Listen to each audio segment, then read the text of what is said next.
Hello అండి. Covid పిల్లలకి ఎంతో ఇష్టమైన నూడిల్స్ విధానం చూద్దామండి. ముందుగా నూడిల్స్ బాయిలింగ్ చేసుకోవాలండి. ఇవి మక్రోని నూడిల్స్ అండి. ఒక 5 నిమిషాలు బాయిల్ చేసుకుని పక్కన పెట్టేసుకోవాలండి. అలాగే ఒక కడాయి పెట్టుకోవాలండి. కొంచెం ఆయిల్ పోసుకోవాలండి. అల్లం వెల్లుల్లి పేస్ట్ కొంచెం వేసుకుని వేయించుకోవాలండి. మా వీడియోస్ మీకు నచ్చితే లైక్ చేయండి, షేర్ చేయండి, సబ్స్క్రైబ్ చేయండి, కామెంట్ చేయండి. ఓకేనండి. కొత్తగా వంట నేర్చుకుంటే వస్తారు కదండి, వాళ్ళకి ఈ వీడియోస్ బాగా ఉపయోగపడతాయండి. కొన్ని ఉల్లిపాయ ముక్కలు కూడా వేసుకోవాలండి.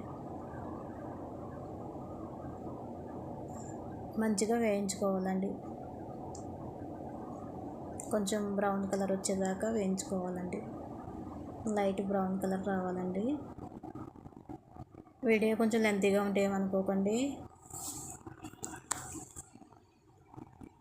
కొత్త వాళ్ళకి అర్థం అవ్వాలి కదండి, అందుకని కొంచెం లెంతీగా పెడుతున్నామండి. ఓకేనండి.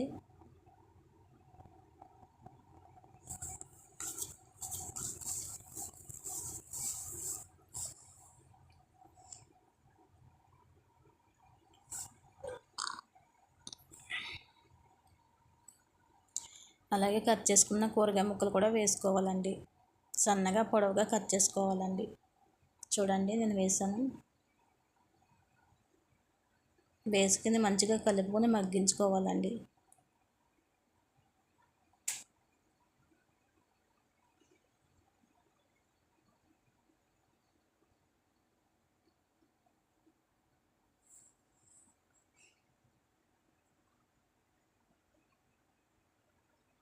చూడండి, మూత పెట్టుకుని మగ్గించుకోవాలండి. చూడండి, కూరగాయలన్నీ కూడా మంచిగా మగ్గిపోయినాయి కదండి.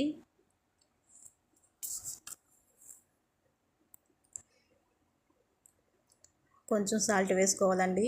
కొంచెం మిరియాల పొడి వేసుకోవాలండి. కొంచెం మ్యాగీ వేసుకోవాలండి. కర్రీ పౌడర్ కొంచెం వేసుకోవాలండి. ధనియా పౌడర్ వేసుకోవాలండి. జీరా పౌడర్ కొంచెం వేసుకోవాలండి. మొత్తం అన్నీ వేసుకుని బాగా కలుపుకోవాలండి.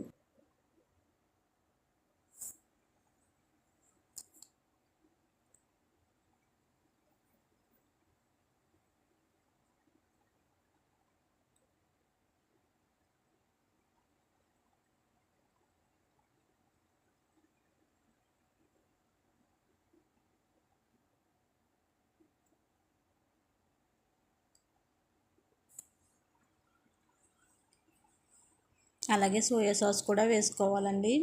వేసుకుని మెల్లిగా కలుపుకోవాలండి. సోయా సాస్ కొంచెం ఉప్పగా ఉంటుందండి.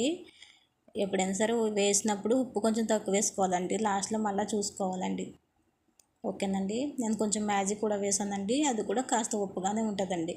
అందుకని ఉప్పు చాలా తక్కువ వేసుకోవాలండి. లాస్ట్లో చూసుకోవాలండి. ఏదైనా ఉప్పు తక్కువ అయితే కొంచెం చల్లుకుంటే సరిపోద్దండి. ఓకేనండి.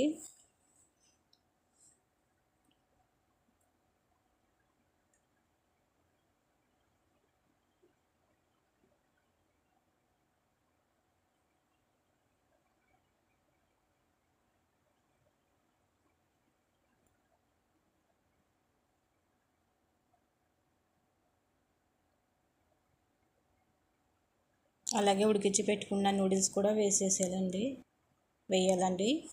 ఉడికించుకున్న నూడిల్స్ కూడా వేసుకునండి. కొంచెం మెల్లిగా కలుపుకోవాలండి. అంత తేలిగ్గా కలవదండి. మెల్లిమెల్లిగా కలుపుకోవాలండి. ఓకేనండి. కొంచెం మెల్లిగా కలుపుకునండి. మూత పెట్టుకుని మగ్గించుకోవాలండి ఒక 20 మినిట్స్ అలాగండి. చూడండి, మన నూడిల్స్ అయితే రెడీ అయిపోయినాయండి. చాలా బాగుంటాయండి. మా వీడియోస్ కనుక మీకు నచ్చితేనండి కొంచెం లైక్ చేయండి, షేర్ చేయండి, సబ్స్క్రైబ్ చేయండి, సపోర్ట్ చేయండి ప్లీజ్ అండి. ఓకేనండి.